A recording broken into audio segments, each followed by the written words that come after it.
Students, मैं L K Jha unique new Bharati publication की ओर से पुनः आपके सामने उपस्थित हूं एक बहुत ही महत्वपूर्ण टॉपिक लेकर, जिसका शीर्षक है भारत की दिशा दशा बदलने वाला 3 युद्ध। आप चौंकिए मत, ये बताइए कि ये तो कौन सा 3 युद्ध है जो भारत की दिशा दशा बदल दिया, यानी भारत के इतिहास को एक नई ओर प्रवाह करके ले गया। तो हम इस 3 युद्ध में जो देखेंगे भारत की दिशा दशा बदलने वाला 3 युद्ध है। तो अब आप देखिए कि यह 3 युद्ध कौन सा है। स्पष्ट है कि आपके सामने पानीपत की लड़ाई है। पानीपत की 3 युद्ध भारत के इतिहास में अति महत्वपूर्ण है। मध्यकाल को एक नई धारा प्रभावित की। हर युद्ध ने एक नई दिशा प्रदान करने की इतिहास को प्रयास किया। जैसा कि आप जानते हैं कि पानीपत के 3 युद्ध है और इस 3 युद्ध से हमेशा आपके विभिन्न एग्जाम्स में प्रश्न पूछने की हमेशा प्रवृत्ति रही है। अधिकांश जो यहाँ से प्रश्न आती है हम आज उसको बताने का प्रयास करेंगे। यह भी बताने का प्रयास करेंगे कि इस युद्ध का कारण क्या था, यह युद्ध किस प्रकार से लड़ी गई, इस युद्ध में किसकी जीत हुई, किसकी हार हुई, और अंततः जो सबसे महत्वपूर्ण बात है कि ये भारत के इतिहास को किस प्रकार बदला, किस प्रकार भारी परिवर्तन किया, यानी कि क्या परिणाम रहे। इन बातों को हम यहां विस्तृत रूप में बताने का प्रयास कर रहे हैं। पानीपत 3 लड़ाई हुई। पहली लड़ाई जो पानीपत की लड़ाई हुई 21 अप्रैल 1526 ईस्वी को लड़ी गई और पानीपत की प्रथम युद्ध जो है यह बाबर और इब्राहिम शाह लोदी के बीच लड़ा गया। यह पानीपत हरियाणा में है, जो दिल्ली प्रवेश का द्वार क्षेत्र पर पड़ता है। स्वाभाविक है, यही कारण है कि यहाँ 3 अति महत्वपूर्ण मध्यकाल में लड़ी गई। पहला युद्ध जो बाबर और इब्राहिम लोदी के बीच लड़ी गई, इस युद्ध का क्या कारण था, सबसे पहले हम ये जानने का प्रयास करेंगे कि पानीपत की प्रथम युद्ध का क्या कारण था। तो हम देखेंगे कि पानीपत की प्रथम युद्ध जो हुई, इसका 2 महत्वपूर्ण कारण हम मान सकते हैं। एक भारत की आंतरिक कमजोरी और दूसरा बाबर की महत्वाकांक्षा। जैसा कि आप जानते हैं कि बाबर एक फरगान के एक छोटे से राज के शासक होकर फिर काबुल को अपना आधार बनाकर एक विस्तृत राज स्थापित करना चाहा, और इसी क्रम में कहा जाता है कि इब्राहिम लोदी के चाचा जो आलम खान लोदी पंजाब के सूबेदार थे और आलम खान लोदी के बेटा दौलत खान लोदी ये अपने को दिल्ली का शासक यानी सुल्तान बनने का प्रयास किया, यानी चाहते थे कि हम राजा बने। दूसरा बहुत ही महत्वपूर्ण व्यक्ति जो इतिहास में आप जिनको जानते हैं, राणा संग्राम सिंह का ही नाम है जिसको हम लोग अधिक चर्चित रखते हैं, वह है राणा सांगा।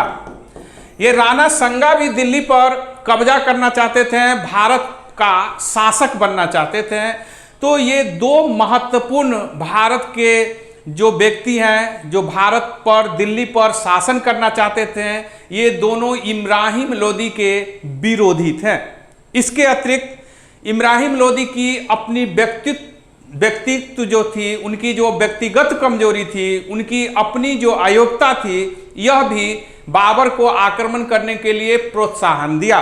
कहा जाता है आलम खान लोदी और राणा सांगा ने काबुल दूत भेजकर बाबर को भारत पर आक्रमण करने के लिए आमंत्रित किया, और उनका उद्देश्य था कि वे भारत पर आक्रमण करेंगे, यहाँ से बहुत सारे लूट कर धन संपत्ति ले जाएंगे। इससे इब्राहिम लोदी की स्थिति कमजोर होगी, जनता पर पकड़ कमजोर होगी, और उस स्थिति में हम उस पर आक्रमण करके दिल्ली पर अधिकार कर लेंगे। यही विचार आलम खान लोदी और राणा सांगा दोनों के बारे में कहा जा सकता है। लेकिन जैसा कि हम जानते हैं कि बाबर ने इन दोनों के जो विचार था उस विचार को पूरी तरह से बदल दिया। बाबर भारत पर पहला आक्रमण 1519 ईस्वी में किया। यूसुफ जाई जनजाति के विरोध में भेरा और बाजौर क्षेत्र में। इनकी चौथी आक्रमण जो थी वह 1524-25 में पंजाब क्षेत्र पर अधिकार कर लिया। दौलत खान लोधी और आलम खान लोधी जो पिता पुत्र वहाँ के प्रभारी थे, उन दोनों को वहाँ से भगा दिया, वहाँ से बाहर कर दिया। और फिर पानीपत के युद्ध जो हुआ, यह बाबर की भारत में 5वीं आक्रमण थी। ये 5वीं आक्रमण थी बाबर की। और यह 21 अप्रैल 1526 ईस्वी को पानीपत के युद्ध बाबर और इब्राहिम लोदी के बीच युद्ध हुआ, जिसमें इब्राहिम लोदी पराजित हुआ और अंततः रणभूमि में ही मारा गया। जैसा कि आप जानते हैं कि इब्राहिम लोदी अयोग्य व्यक्ति थे, उनके जो बड़े बड़े सरदार थे उनके विरोध में थे। इसके अतिरिक्त उनके सागे संबंधित और राणा संगा भी उनके विरोधी थे। जैसा कि आप जानते हैं कि पानीपत के युद्ध जो एक अति महत्वपूर्ण युद्ध मानी जाती है, इस युद्ध के द्वारा पहली बार भारत में तोप का प्रयोग किया गया। और यह तोप का प्रयोग करने वाले बाबर के दो प्रसिद्ध तोपची थे, मुस्तफ़ा और उस्ताद अली। मुस्तफ़ा और उस्ताद अली बाबर के दो महत्वपूर्ण तोपची थे, जिन्होंने इस युद्ध में महत्वपूर्ण भूमिका निभाया। इस युद्ध में विजय का श्रेय बाबर के द्वारा 12,000 तीरंदाज को दिया जाता है, यानी धनुर्धर को। धनुष बाण चलाने वाले बाबर ने इस युद्ध में विजय का श्रेय अपने 12,000 धनुर्धर को दिया है। लेकिन जैसा कि हम जानते हैं कि इस युद्ध में विजय का मुख्य कारण तुगलामा पद्धति था। एक बहुत ही महत्वपूर्ण बात है कि तुगलामा पद्धति क्या है। तुगलामा पद्धति युद्ध की एक पद्धति है। तुगलामा पद्धति युद्ध की एक महत्वपूर्ण पद्धति है जो उज्बेकों से बाबर ने सीखा था। जो उज्बेक सेवानी खां बहुत ही प्रसिद्ध उज्बेक सरदार थे, उनसे इन्होंने सीखा था, जिसमें सेना को दाएं और बाएं तरफ दो भागों में बांट दी जाती है और पीछे से विरोधी दल पर छल से आक्रमण की जाती है। तो बाबर के इस युद्ध में विजय का मुख्य कारण तुगलामा पद्धति थी। इस युद्ध में एक बड़ी ही महत्वपूर्ण बात है कि इब्राहिम लोदी के साथ ग्वालियर के इनके मित्र जो वहां के राजा थे विक्रमजीत भी युद्ध करते हुए मारे गए। तुगलामा पद्धति के परिणाम स्वरूप अंततः बाबर को पानीपत की प्रथम युद्ध में विजय प्राप्त हुआ। बाबर ने इब्राहिम लोदी को घायल अवस्था में बंदी बनाया रणभूमि में और कहा कि आप तौबा मान लो। तौबा का अर्थ होता है क्षमा मांग लो। लेकिन इब्राहिम लोदी ने कहा कि मैं तौबा किस बात की, तौबा तो सिर्फ खुदा से मांगी जाती है। इस पर बाबर बहुत ही क्रोधित हुआ और अंततः इनको रणभूमि में ही हत्या कर दिया। भारत के एकमात्र सुल्तान इब्राहिम लोदी हैं जो युद्ध भूमि में ही मारे गए। इब्राहिम लोदी लोदी वंश के अंतिम शासक थे। सिकंदर लोदी के ये पुत्र थे। यहाँ हम बताना चाहेंगे कि बाबर की जो आत्मकथा है तुजुके बाबरी, जिसे फारसी में अनुवाद जो है अब्दुल रहीम खान खाना ने किया। तुजुके बाबरी जो तुर्की भाषा में बाबर के द्वारा लिखी गई आत्मकथा है, उसमें इस युद्ध के बारे में कुछ प्रभाव पड़ता है, कुछ इनके बारे में झलक मिलती है, जिसमें बताया गया है कि इब्राहिम लोदी एक लापरवाह युवा थे। उनकी कोई योजना नहीं थी, वे चंचल चित्त वाले थे और स्थिर उनकी दिमागी हालत थी। इसमें उन्होंने यह भी लिखा है कि इब्राहिम लोदी की सेना एक बाजारू सेना जैसे दिखती थी, जिसकी कोई भी अनुशासन, संगठन, प्रशिक्षण जैसी बात दिखाई नहीं पड़ती थी। तो स्पष्ट है कि बाबर ने इस युद्ध में विजय प्राप्त किया। तो इस युद्ध में बाबर की कुशल रणनीति, कुशल युद्ध नीति सबसे महत्वपूर्ण थी। दूसरी ओर दूसरी ओर इब्राहिम लोदी की अयोग्यता, उनकी अदूरदर्शितापूर्ण नीति इसके लिए मुख्य जिम्मेवार थी। अब आपका जो प्रश्न है कि भारत की दिशा दशा बदलने वाला 3 युद्ध, तो पहला युद्ध ने क्या बदलाव लाया? तो पहला युद्ध के द्वारा इब्राहिम लोदी जिस तरह भारत पर शासन कर रहे थे, ऐसा लग रहा था कि राणा सांगा जो मेवाड़ के शासक थे, राणा संग्राम सिंह दिल्ली के शासक बन सकते थे, क्योंकि वो राजपूत सरदारों में सबसे महत्वपूर्ण थे। और 1518 में खतौली के युद्ध में 1518 में खतौली के युद्ध में राणा संगा ने इब्राहिम लोदी को पराजित भी कर दिया था। तो यह संभावना है कि राणा संगा दिल्ली पर अधिकार कर अपनी शासन व्यवस्था को चला सकते थे। लेकिन जैसा कि आप जानते हैं कि बाबर इसमें विजय प्राप्त किया, तो बाबर के विजय प्राप्त से भारत में एक महान मुगल के नाम से हम जानते हैं, वह मुगल वंश की स्थापना किया। और ये मुगल वंश जो 1526 ईस्वी से 1858 ईस्वी तक शासन किया, यानी आप देख लीजिए कि 300 वर्ष से अधिक समय तक भारत पर मुगल वंश ने शासन किया।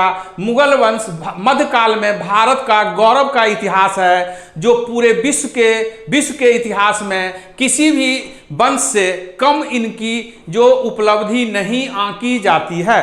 मध्यकाल में दुनिया के सर्वश्रेष्ठ वंशों में एक वंश जो भारत में हुई वह मुगल काल है, जिस मुगल काल में बाबर से लेकर औरंगजेब तक महान शासक, योग्य शासक हुए, और अकबर जैसे महान शासक भी इसी मुगल वंश की देन है। मुगल वंश से भारत में जो हिंदू मुस्लिम सांस्कृतिक जो भक्ति आंदोलन, सूफी आंदोलन और भारत में मुस्लिम के आने के बाद प्रारंभ हुई थी, वह वास्तव में हिंदू मुस्लिम सांस्कृतिक का सम्मिश्रण, एकीकरण, हिंदुस्तानी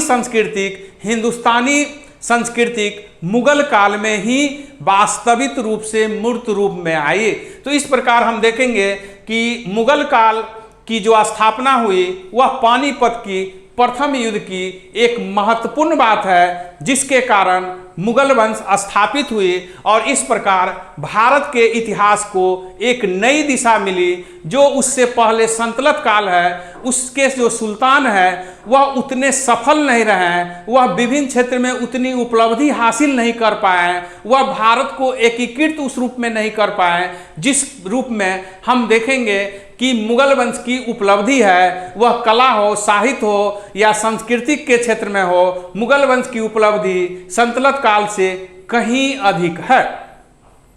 दूसरी युद्ध पर अब हम लोग चर्चा करेंगे, वह युद्ध है पानीपत की दूसरी लड़ाई। तो पानीपत की दूसरी लड़ाई में हम देखेंगे कि इसमें अकबर की जीत होती है और हेमू की हार होती है।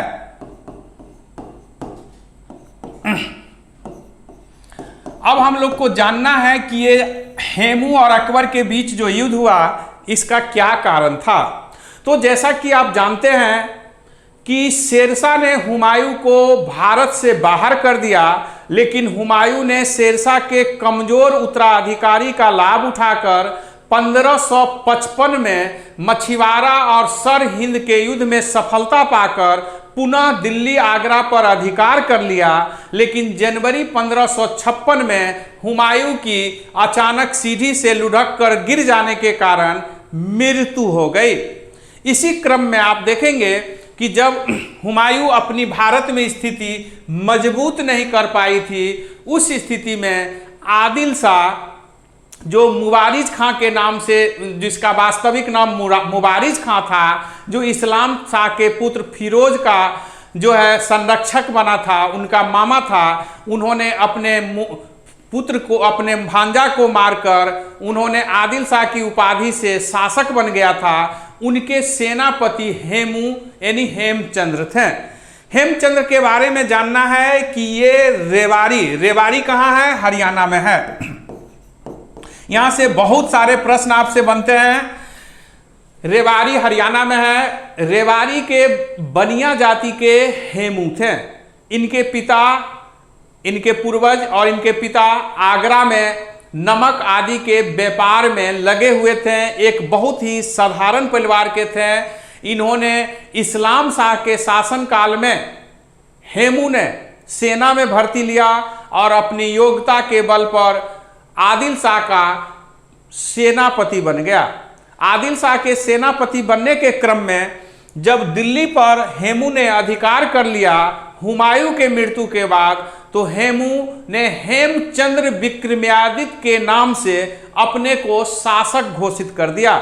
इस प्रकार दिल्ली पर हेमचंद्र विक्रमादित्य ने एक राज्य स्थापित करने का प्रयास किया, पुनः हिंदू शासक के रूप में अपने को प्रतिस्थापित करने का प्रयास किया।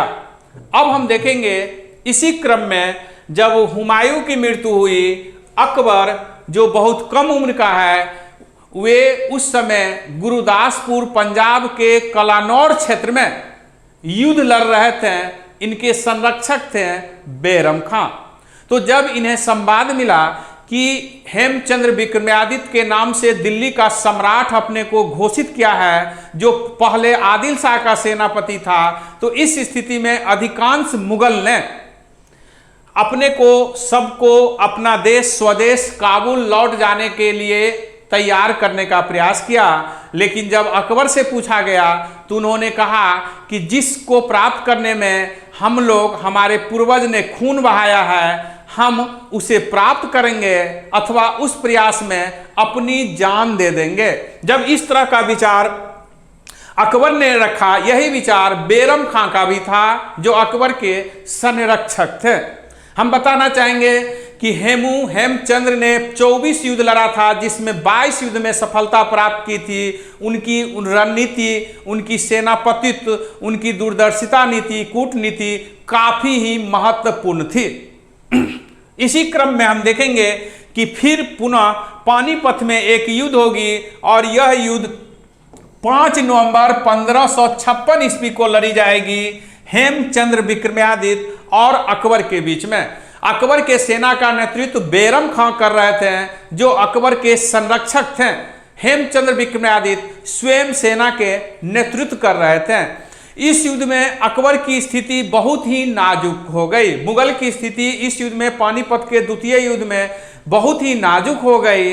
इस स्थिति में ऐसा लग रहा था कि अब मुगल की पराजय होने ही वाला है। इसी क्रम में बैरम खां और उनके सहयोगियों की कूटनीति के कारण, चालाकी से इस तरह से विचार लाया गया कि किसी तरह हेमू को जो है हत्या किया जाए अथवा उन्हें बंदी बनाया जाए। अचानक हेमू पर तीर चलाना प्रारंभ किया, जिसमें एक तीर उनके आंख में लगी। वह मूर्छित होकर हाथी से गिर गए। चूंकि हाथी से जब वो गिर गए तो सेना में यह पता चला कि हेमू मारा गया। स्वाभाविक है कि जब राजा नहीं है तो सेना का कोई अस्तित्व नहीं होता है, वह पराजय माना जाता है। इस प्रकार सेना अपने जान बचाने के लिए भागने लगे, भगदड़ मच गई। इस तरह हम देख रहे हैं कि जिस पानीपत के द्वितीय युद्ध में संभवतः हेमू की जीत हो सकती थी, वह हेमू अब मुगल के चारों ओर घिरे हुए घायल अवस्था में देखा गया। इस स्थिति में बैरम खां ने अकबर को तलवार दिया और कहा कि इसको सर कलम कर दो, हत्या कर दो। लेकिन अकबर ने संकोचित होकर कुछ करने की स्थिति में, असमंजस की स्थिति उनकी आई।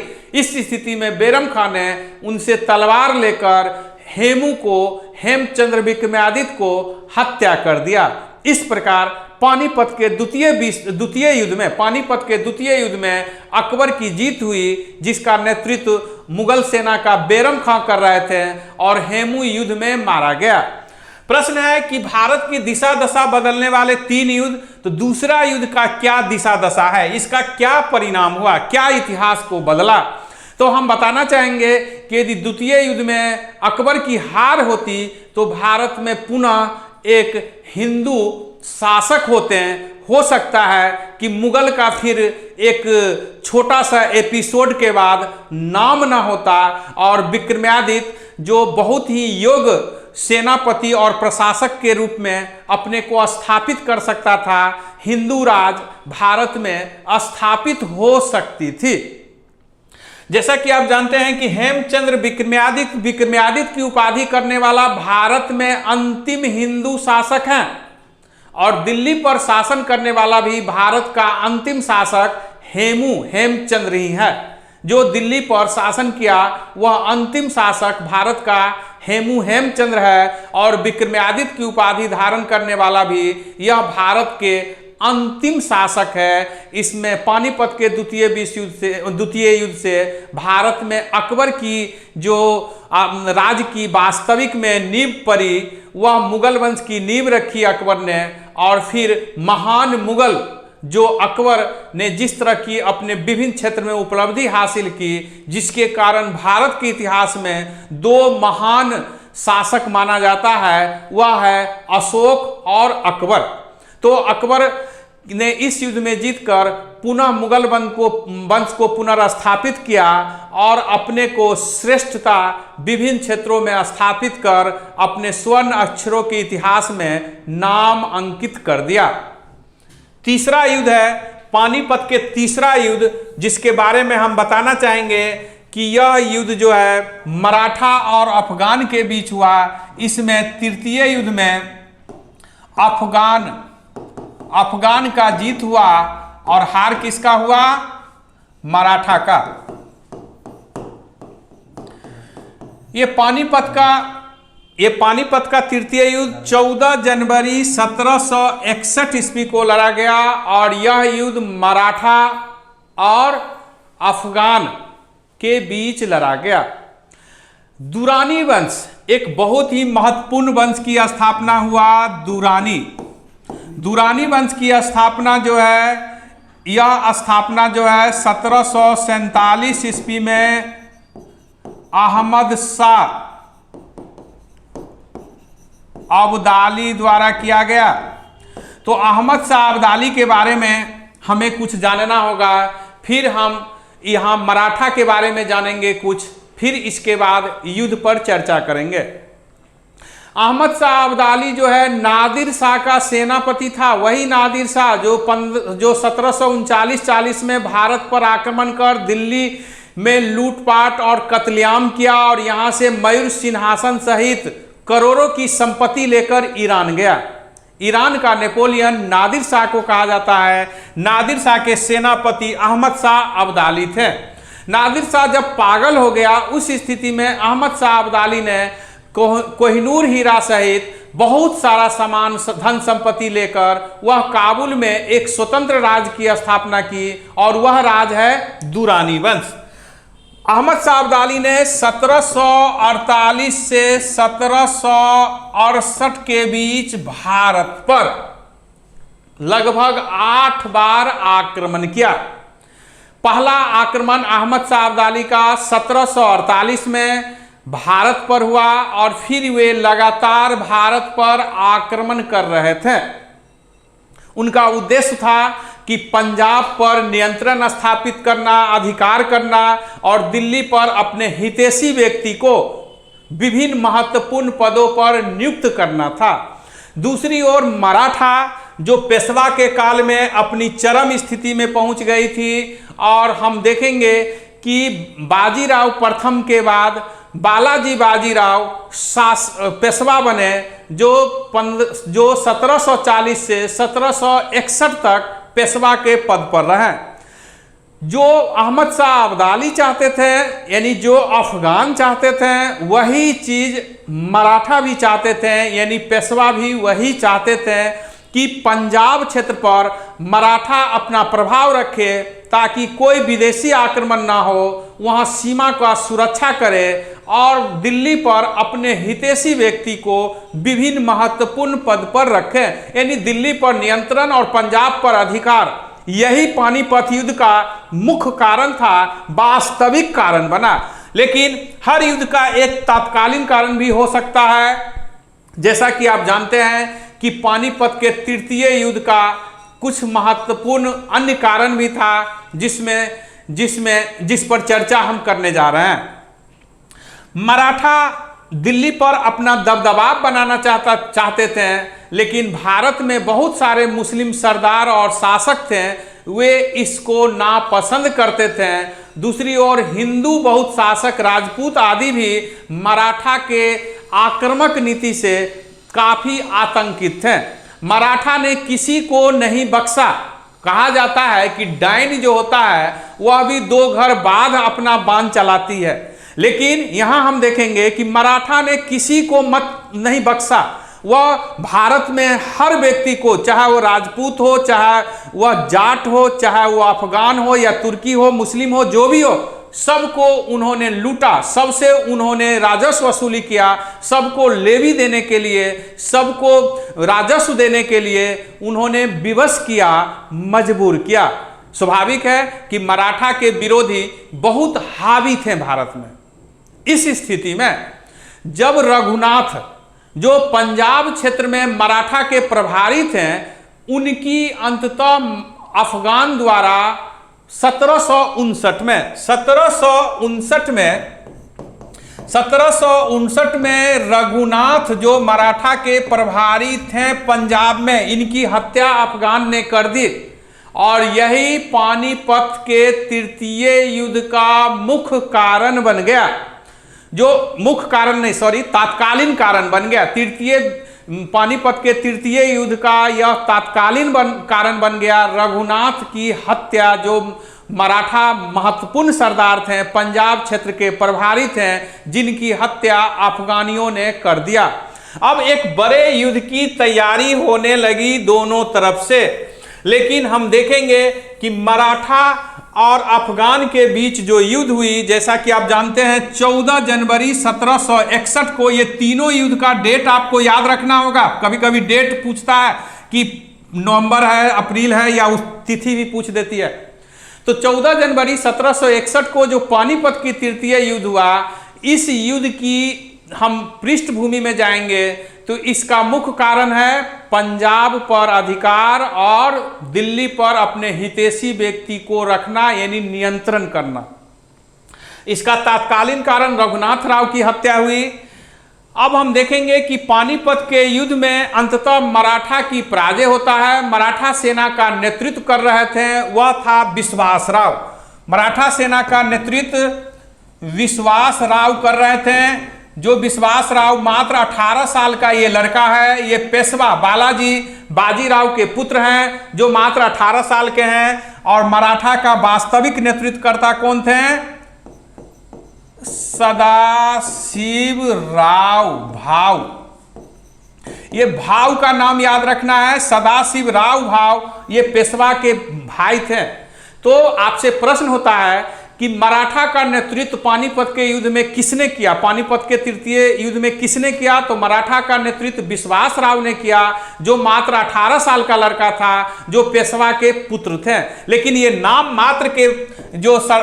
मात्र के सेनापति थे। जब आपसे पूछा जाए कि पानीपत के युद्ध में मराठा का वास्तविक नेतृत्व करता कौन थे, तो उसका आंसर होगा सदाशिव राव भाव। ये सदाशिव राव भाव पेशवा के भाई थे। तो पानीपत के युद्ध में वास्तविक जो है नेतृत्व मराठा का सदाशिव राव भाव ने किया, और अफगान का नेतृत्व करने वाले स्वयं अहमद शाह अब्दाली थे। जैसा कि जानते हैं कि यहां पर इस युद्ध में जो मराठा की पराजय हुई, लगभग 28,000 से अधिक मराठा इसमें मारा गया, जिसके बारे में प्रत्यक्षदर्शी पंडित काशीराज, आपसे ये भी प्रश्न पूछी जाती है प्रत्यक्षदर्शी कौन थे, तो पंडित काशीराज इस पानीपत युद्ध के प्रत्यक्षदर्शी थे। उन्होंने इस युद्ध में पराजय का मुख्य कारण सदाशिव राव भाव की रणनीति को माना है। उन्होंने माना है कि मराठा की पराजय का मुख्य कारण उनकी अपनी कमजोरी थी, अपनी रणनीति चूक थी। तो हम लोग यह जानने का प्रयास करेंगे कि पानीपत के युद्ध में अहमद शाह अब्दाली यदि विजय प्राप्त किया तो उसके पीछे क्या कारण था, और यदि मराठा पराजय हुआ तो इसका क्या कारण था। अहमद शाह अब्दाली एक कुशल रणनीतिकार थे, एक कुशल सेनापति थे, और दूरदर्शितापूर्ण और कूटनीतिज्ञ में काफी प्रांगत थे। उन्होंने अधिकांश मुस्लिम शासक या सरदार जो भारत में थे उनका समर्थन हासिल कर लिया, जिसमें अवध के नवाब शुजा उदौला जैसे बड़े शासक भी थे। तो अधिकांश मुस्लिम शासक का उन्हें समर्थन मिल गया। दूसरा, मराठा को लंबी अवधि तक उन्होंने बातचीत के, संधि करने के, समझौता करने के इरादे से फंसा कर रखा चालाकी से, और उस स्थिति में अपनी स्थिति काफी मजबूत करने लगा। अहमद शाह अब्दाली तब तक युद्ध करने की स्थिति में नहीं रहा जब तक वह मराठा को पूरी तरह से जो है घेर न लिया या अथवा अपनी स्थिति बहुत मजबूत ना बना लिया। इस स्थिति को मराठा समझने में असफल रहे।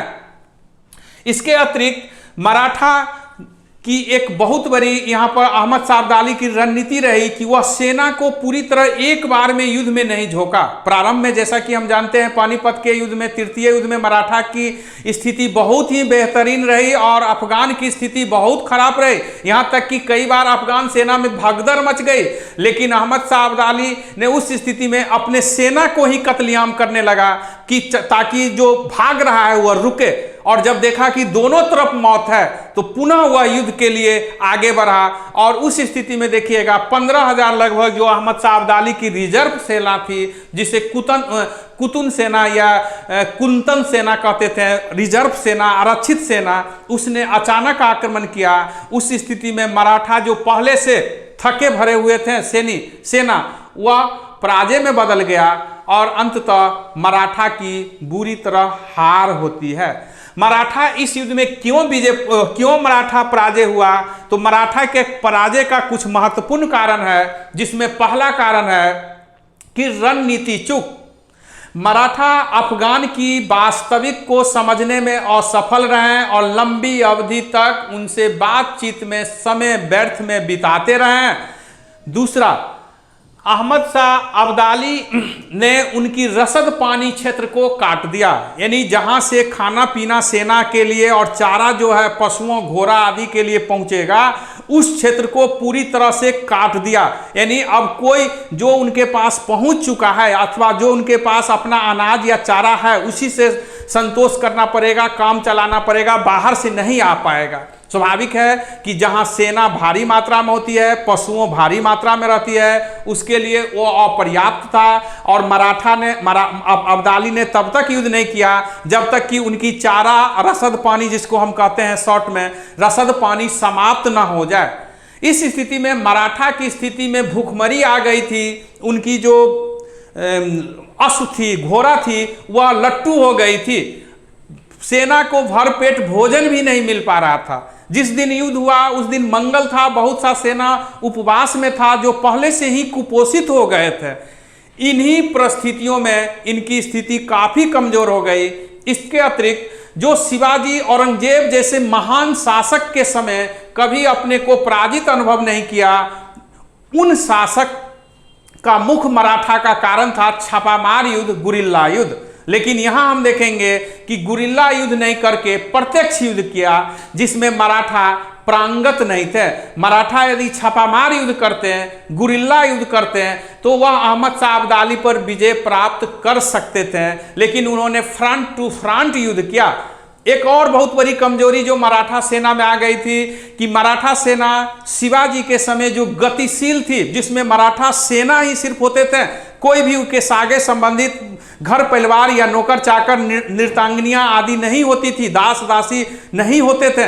लेकिन हम देखेंगे कि यहाँ मराठा अपने साथ लाट बाट काफी बढ़ा लिया था, जो मुगल की तरह थी, जो निश्चित ही मराठा के लिए नई बात थी और यह गतिशील सेना के लिए निश्चित ही बहुत बड़ी बाधा थी।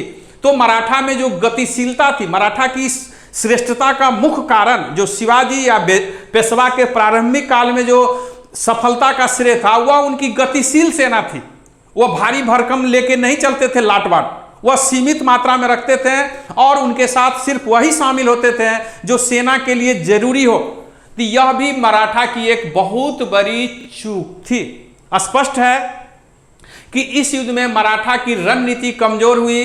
जैसा कि जानते हैं कि विश्वासराव की जब घायल अवस्था में वह पाए गए तो उनको देखने के लिए जो सदाशिव राव थे वह हाथी से उतर कर चले गए और जब हाथी से उतरकर सदाशिवराव चले गए तो यह सेना में पूरी तरह जो है एक अफवाह फैल गई कि सदाशिवराव भी मारे गए। इस कारण से भी सेना का मनोबल टूटा और भगदड़ मच गई। तो स्पष्ट है कि मराठा के, हालांकि सदाशिवराव भी इस युद्ध में मारे गए।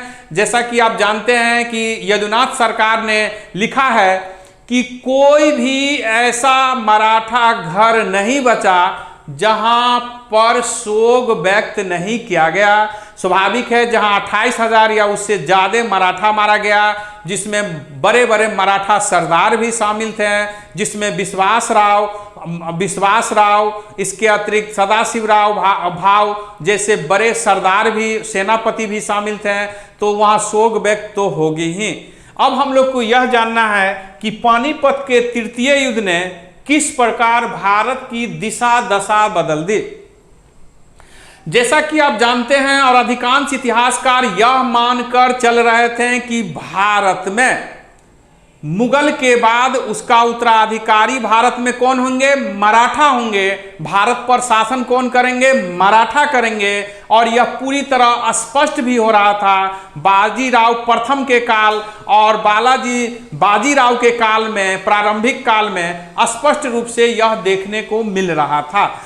लेकिन जब पानीपत के युद्ध में मराठा की पराजय होती है, भारी पराजय होती है, तो मराठा इससे बाहर निकलने की स्थिति में लंबी अवधि लेती है। जैसा कि आप जानते हैं कि जून 1761 में ही पेशवा की भी मृत्यु हो गई सदमा से। तो उसके बाद हालांकि माधव नारायण राव ने एक बेहतर पेशवा के रूप में अपने को प्रतिस्थापित करने का प्रयास किया, लेकिन मराठा का जो चोट पानीपत के युद्ध में लड़ा वह काफी लंबा समय इससे निकलने में लगा। और यही वह समय है जब भारत में अंग्रेज ने अपनी स्थिति मजबूत करने लगी। थोड़ा गौर से देखेंगे कि अंग्रेज ने भारत में अपनी स्थिति किस तरह मजबूत कर लिया है। आप 4 बड़े युद्ध देखिए। 1757 में पलासी का युद्ध, 1759 में बेदरा का युद्ध, 1760 में बांडीवासा का युद्ध, और इसके आगे पानीपत के बाद आप देखेंगे 1764 में बक्सर का युद्ध। यही वह समय है जब एक और मराठा अब्दाली के संघर्ष में लगे रहे। वह अंग्रेज को अधिक महत्व नहीं दिया। ईस्ट इंडिया कंपनी की जो राजनीतिक गतिविधि थी उसको उसने अधिक महत्व नहीं दिया। ये मराठा की एक बहुत बड़ी चूक थी। अहमद शाह अब्दाली से उलझकर दिल्ली और पंजाब पर अपने नियंत्रण के पूरी तरह जो अपनी ऊर्जा खपत करने लगा। दूसरी ओर भारत में यूरोपियन कंपनी में ईस्ट इंडिया कंपनी अपनी वर्चस्व बढ़ाने लगा। यही कारण है कि अंततः भारत में बक्सर के जैसे युद्ध के बाद ईस्ट इंडिया कंपनी ने अपनी राजनीतिक स्थिति बहुत ही मजबूत कर ली। फिर आगा भारत में सबसे सशक्त संघर्ष, भारत में यदि अंग्रेज का सबसे सशक्त मुकाबला किसी ने किया तो वह मराठा ही था। लेकिन मराठा में एकता की कमी हुई। मराठा ने 3 एंग्लो मराठा युद्ध, मराठा ने अंग्रेज से 3 युद्ध लड़ा। एंग्लो मराठा युद्ध 3 लड़ी गई, लेकिन अंततः मराठा की पराजय हो गई। 1818 में पूना के संधि द्वारा पेशवा के पद को समाप्त कर दिया गया। इस प्रकार भारत में अंग्रेज राज स्थापित हो गया। कहने का अर्थ है कि यदि मराठा पानीपत के युद्ध में असफल नहीं होती और दूसरी तरफ यदि आगे के पेशवा इस रणनीति को आगे बढ़ाते चलता तो निसंदेह कुछ परिवर्तन के साथ यदि अपने सेना में परिवर्तन लाने का प्रयास करता तो भारत में मराठा का शासन होता। जैसा कि मुगल का उत्तराधिकारी अधिकांश विद्वान मराठा को ही मान रहे थे। तो स्पष्ट है कि पानीपत के तृतीय युद्ध ने मराठा को भारत के शासक बनने में एक बहुत बड़ी रुकावट डाल दी। और दूसरी ओर इस स्थिति में हम देखेंगे कि अंग्रेज को अपनी स्थिति मजबूत करने में काफी सहूलियत हुई और अंततः भारत में ब्रिटिश राज स्थापित हो गए। स्पष्ट है कि पानीपत के 3 युद्ध, जैसा कि आपको हमने शीर्षक दिया है, भारत के इतिहास की अति महत्वपूर्ण युद्ध है, मध्यकाल की अति महत्वपूर्ण युद्ध है। तीनों युद्ध ने निर्णायक भूमिका निभाया। तीनों युद्ध के द्वारा नई बात जो आई, हर युद्ध ने अपने को नए तरह से भारत के निर्माण का रास्ता, मार्गदर्शक के रूप में मार्ग प्रशस्त किया। तो आप देखेंगे कि इससे आपको बहुत सारे प्रश्न भी बनेंगे जो विभिन्न परीक्षा में बार बार पूछी जाती है। हमारा आपसे रिक्वेस्ट है कि आप जरूर देखें, नियमित रूप से आपको विभिन्न महत्वपूर्ण टॉपिक जो परीक्षा में अति महत्वपूर्ण पार्ट है उस पर हम आपको इसी तरह बताते रहेंगे। आप लाइक करें, शेयर करें और यदि अच्छा लगे तो सब्सक्राइब करें। इसके अतिरिक्त इस पर कमेंट भी करें। यदि इसमें कुछ परिवर्तन हो, खामियां हो, वह हमें अवश्य बताएं। धन्यवाद।